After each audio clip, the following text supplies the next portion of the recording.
Maria Lúcia Fatorelli, coordenadora da Auditoria Cidadã. Bom dia. Agradeço ao senador Paulo Paim e demais senadores pela oportunidade de estar aqui representando a Auditoria Cidadã da Dívida. Eu tenho uma apresentação e gostaria de iniciar primeiro falando de onde vêm essas ideias para esse tipo de reforma, que o próprio governo às vezes usa o argumento de que todos os países estão fazendo reformas como essa. A gênese vem do mercado financeiro, porque essa é a linha. A gente tem que entender quem está sendo beneficiado com esse modelo de reforma. É o mercado financeiro. E por que essa é a linha? Isso vem do BIS, e pouca gente fala do BIS, não é? Que comanda esse modelo de negócio que está sendo aplicado no mundo todo. Eu não vou ter tempo de explicar, tem um link ali, essas apresentações vão ficar todas disponíveis. Na Câmara, não prevaleceram os argumentos técnicos. Nós esperamos, sinceramente, que aqui no Senado seja aprofundado, e assino embaixo do que o senador Flávio Arnes falou, o Paulo Clias também falou, da necessidade de prorrogar por mais tempo, senador Tasso Gereissati. A responsabilidade do senhor é muito grande e é preciso aprofundar o conhecimento das consequências dessa reforma. Ela tem diversas inconstitucionalidades, ela destrói os alicerces da Seguridade que nós conseguimos construir em 88, desconstitucionaliza regras, fere a vedação do retrocesso social, ofende gravemente o princípio da segurança jurídica, gera graves consequências sociais, econômicas, financeiras e patrimoniais, fere o princípio da transparência, faltam estudos. Esses estudos que foram apresentados até agora pelo governo são superficiais, questionáveis em diversos pontos, e quando a gente questiona, não vem a resposta. Representa imenso dano à economia do país. Quando o ministro Paulo Guedes fala que ele vai economizar 1 trilhão, é 1 trilhão que está sendo submetido da economia. É 1 trilhão que vai parar de girar nos 80% dos municípios brasileiros que dependem desses benefícios. Ela descumpre os artigos 113 e 114 do ADCT, introduzidos pela emenda 95 recente. Por quê? Deixa de apresentar o cálculo do dano à economia do país e demais tributos incidentes sobre o consumo que deixarão de ser arrecadados. Ignora o fato de que o modelo da Seguridade Social Solidária e Universal, conquistado em 88, tem se mostrado altamente sustentável, com sobras de dezenas de bilhões de reais, e deveria ser aprimorado para ampliar o alcance social e econômico, não só melhorando as medidas protetivas e benefícios, mas melhorando as finanças, mediante o combate à sonegação, cobrança de dívidas bilionárias, porque não é só a Transbrasil que deve para a Seguridade Social, não. Bancos devem, grandes empresas, grandes mineradoras, que só largam o dano ambiental para nós, devem muito. Então, fim das benesses tributárias, desonerações injustificáveis, isenções, anistias e outras medidas relacionadas à gestão de recursos. Ignora o fato de que até 2015... a arrecadação das contribuições sociais previdenciárias previstas no artigo 195 foi mais do que suficiente para a totalidade das despesas com previdência, assistência e saúde, e sobraram dezenas de bilhões de reais, tá? E por que a partir de 2016 que só as contribuições pararam de ser suficientes? Por causa da crise fabricada pela política monetária, que empurrou milhões de empresas à falência, milhões de brasileiros e brasileiras ao desemprego. Empresa quebrada não paga. Desempregado e informal também não. É aí que está o problema. E não no gasto da Seguridade Social. Ignora o fato de que possuímos 4 trilhões, mais de 4 trilhões líquidos em caixa. Esse discurso do déficit todos os dias nos jornais é paralisante. A população fica encurralada. Ora, se não tem dinheiro, fazer o quê? Temos muito dinheiro, mas o próprio governo diz: esse dinheiro aí, que está no caixa do Tesouro, que está no caixa do Banco Central, que está em reserva, só pode ser gasto com dívida. Foca exclusivamente no corte de despesas com a Seguridade Social, quando o problema está claramente na queda de arrecadação em decorrência do cenário de crise produzida pela política monetária do Banco Central. É nula, porque fere cláusulas pétreas que limitam o poder de emenda do Congresso Nacional. Então, ela tem que ser rejeitada. E tem que começar de novo, com seriedade, com estudos embasados, chamando aqui as pessoas que conhecem da Seguridade Social. Essa tabela é a foto que está na última página da PEC, assinada pelo presidente da República e assinada pelo ministro da Economia. De onde sairá o trilhão? Dos mais pobres. A tabela está lá na PEC. Mais de 80% vai sair do regime geral de previdência social. E para onde vai o trilhão? O Paulo Guedes declarou: precisamos de 1 trilhão para ter potência fiscal suficiente para pagar a transição em direção ao regime de capitalização. É para isso que precisamos de 1 trilhão.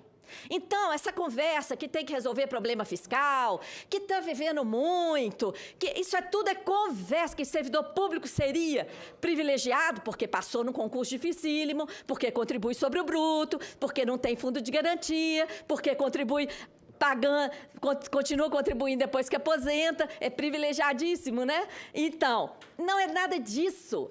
O negócio é que tem que ter 1 trilhão para financiar a capitalização, que temporariamente foi retirada, mas que já foram feitas várias declarações pelo ministro, pelo Onyx, também Lorenzoni, de que vai voltar, Essa é a questão. Precisamos de 1 trilhão? Vamos olhar a questão tributária.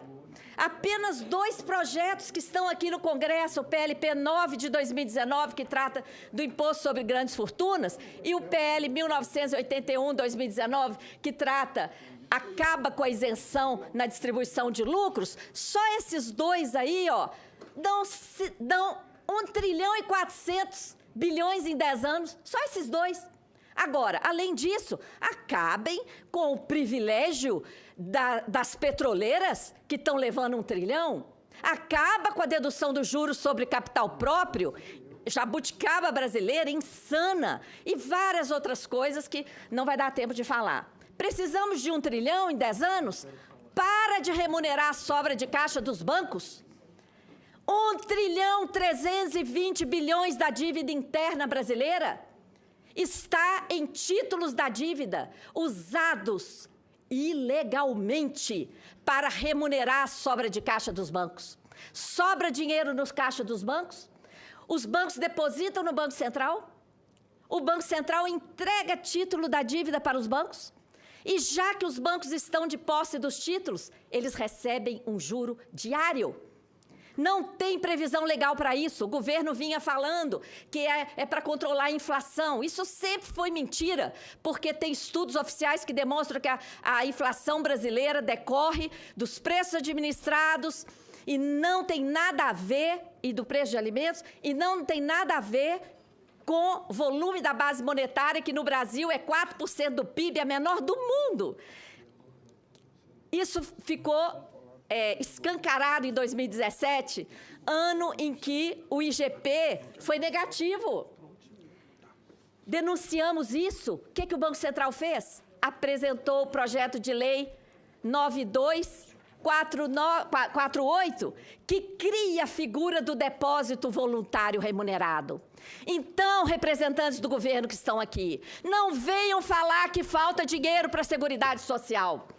Se estamos destinando 1 trilhão nos últimos 10 anos para remunerar a sobra de caixa dos bancos e que nem tem previsão para isso, porque esse projeto de lei não foi aprovado. E o mesmo governo apresentou o PL 112 de 2019, que coloca essa remuneração da sobra de caixa dos bancos bem despistado lá no projeto de autonomia do Banco Central. Não venham falar que falta dinheiro. Se estamos dando benesse para lucros, benesse para fortunas, benesse para petroleiras, benesse para os bancos, benesse com o juro mais elevado do planeta. Precisamos de 1 trilhão? Basta auditar a dívida, que está repleta repleta de ilegalidades, como essa remuneração da sobra de caixa dos bancos, como o escândalo do swap cambial, como a aplicação de juros sobre juros, como a incorporação de dívidas privadas, até dívidas de bancos, incorporadas ao estoque da dívida, e nós pagando, sem discutir nada. Vamos falar de privilegiados? Se existe privilégio no Brasil, está naqueles que recebem lucros e não pagam nada, e nos banqueiros e nos donos, nos próprios bancos. A PEC irá reduzir o gasto com a Previdência para sobrar mais para o sistema da dívida e cumprir a PEC do teto. Já falei dos mais de 4 trilhões, ali estão os links, porque antes, quando eu apresentava isso, e representante do governo na mesa falava, não é bem assim. Só de falar que não é bem assim, já é assim, né? Agora eu ponho o link. Aquele link leva para uma tabela do Banco Central. Então, pronto, o número está certo. Essa PEC é recessiva, tem estudos acadêmicos da UFMG e vários outros. Ela é extremamente recessiva, porque ela provoca dano às pessoas que vão perder 1 trilhão em aposentadorias, em pensões e benefícios, principalmente os mais pobres. A tabela está lá assinada por Paulo Guedes e Bolsonaro. Dano à economia do Brasil, porque esse trilhão que vai deixar de chegar na mão das pessoas, vai deixar de chegar no consumo, vai deixar de chegar nos municípios e afetando, inclusive, as finanças públicas que vão perder isso. Dano às finanças públicas, porque se voltar a capitalização, a transição supera 10 trilhões, se custar aqui o que custou no Chile. A PEC abre espaço para o esquema fraudulento da securitização de crédito público, que desvia recurso arrecadado de contribuinte antes que o dinheiro chegue ao cofre público. Temos dinheiro para isso? Para desviar o recurso durante o fluxo da arrecadação? O próprio governo está apoiando isso através dos planos colocados para os estados e municípios, colocou para o Rio de Janeiro. Absurdo, esquema fraudulento, joga fora a lei de responsabilidade fiscal e toda a legislação de finanças do país. É a nova forma de gerar dívida, que nem é contabilizada como dívida e é paga por fora dos controles orçamentários, com recursos da arrecadação tributária desviados durante o percurso pela rede bancária. Um escândalo. Quem fala em déficit nunca leu o artigo 195 da Constituição. O artigo 195 da Constituição fala que a Seguridade Social vai ser financiada pelas contribuições e pelos orçamentos públicos. Durante décadas, só as contribuições sociais foram suficientes e sobraram dezenas de bilhões. Só a partir de 2016 é que não foi. E aí o governo tem que complementar. Está previsto no 195. Não tem que falar em déficit. Na Dinamarca, 75% do gasto da Seguridade é paga com recurso do orçamento fiscal. E ninguém chama isso de déficit lá. Tá? O déficit não está no Banco Central. O déficit está e sempre esteve no Banco Central. Na política monetária suicida. Está ali o resultado nominal. Durante décadas, produzimos superávit primário com o austericídio. E, enquanto produzíamos superávit primário, onde é que estava o déficit? No Banco Central, no juro abusivo, no pagamento de uma dívida que nunca foi auditada e que está eivada de fraudes, de ilegalidades e ilegitimidades. Cadê esse discurso aqui dessa casa? Aí é que está o problema do país. A crise derrubou o PIB, reduziu as contribuições. A crise tem servido de justificativa não só para a reforma da Previdência, mas para a emenda do teto, para a reforma da trabalhista, para as privatizações, que, aliás, hoje no jornal está anunciada a privatização da Petrobras, independência do Banco Central, esquema da securitização, sucessivos cortes e aprofundamento. A dívida, a crise tem sido a justificativa para tudo isso. E o que provocou a crise no Brasil? Nós não tivemos aqui quebra de bancos, que foi a causa da crise lá nos Estados Unidos. Ninguém esqueceu do Lehman Brothers e dos demais que foram salvos. Não tivemos pestes, adoecimento da população, não tivemos quebra de safra, nem guerras. Olha aí o que produziu a crise do Brasil. Vínhamos produzindo superávit primário, de repente, inverteu a montanha azul, aquele gráfico é do Tesouro. Vínhamos tendo excesso de arrecadação da Seguridade Social, de repente virou. Vínhamos tendo aumento de arrecadação, inverteu. Vínhamos tendo aumento do PIB, é verdade, o PIB vinha crescendo devagar, mas vinha crescendo em média quase 4%, de repente caiu mais de 7% em 2015 e 2016. O que produziu essa crise? Se não tivemos aqui nenhum dos mecanismos que produzem crise no capitalismo. A crise foi produzida pela política monetária do Banco Central. O juro estava em 7,25 em 2013, dobrou em 2015 para 14,25. O Banco Central esterilizou 1 trilhão da economia, além de prejuízos abusivos do swap cambial e etc. Mais um minuto. Ok. Crise para quem? Bancos não produzem riqueza alguma, enquanto toda a economia definha, o PIB despenca, o povo está desempregado e desesperado, empresas de todos os ramos fechando, os bancos não param de bater recorde e a extrema pobreza, que já tinha saído das estatísticas brasileiras, atinge 13,2 milhões de pessoas, enquanto o lucro dos bancos explode. Não é a Previdência que tem feito a dívida crescer, senhor Paulo Guedes, que errou feio lá na exposição de motivos. O que tem feito a dívida explodir é a política monetária do Banco Central, com os maiores juros do planeta, com a remuneração da sobra de caixa dos bancos, com a swap cambial e vários outros mecanismos. De 95 a 2015, produzimos 1 trilhão de superávit e a dívida saiu de 86 bi e chegou em 4 tri. Representante do TCU, numa audiência pública aqui no Senado, há poucas semanas, afirmou que a dívida não serviu para investimento. É uma dívida financeira. E o mercado já sabe que a trajetória é insustentável, mas ele já está pegando a parte dele. Já está saindo artigos, sempre os artigos, que falam que as reservas podem ser usadas para pagar a dívida, tá? Bom, o rombo está no gasto financeiro. Eu tenho uma observação em relação ao gráfico que você colocou, porque considera só parte dos juros. Grande parte do juro está sendo contabilizado dentro da amortização e nós já temos trabalho sobre isso, apresentado inclusive ao Ministério Público. Acabou o tempo, mas essas telas ficam aí. Eu só queria mostrar essa, senador, um segundo. Nós precisamos de reduzir a desigualdade no Brasil.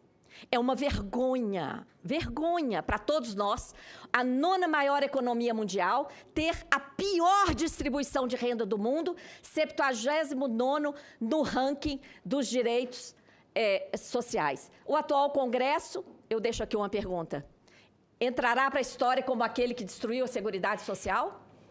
Destruiu o maior patrimônio social conquistado em 88? Eu espero que não. Nós temos alternativas. Parar de aumentar a dívida de forma inconstitucional, reverter a política monetária, tributar quem pode pagar e fazer auditoria com participação cidadã. Muito grata. Essa foi Maria Lúcia Fatorelli, coordenadora da Auditoria Cidadã.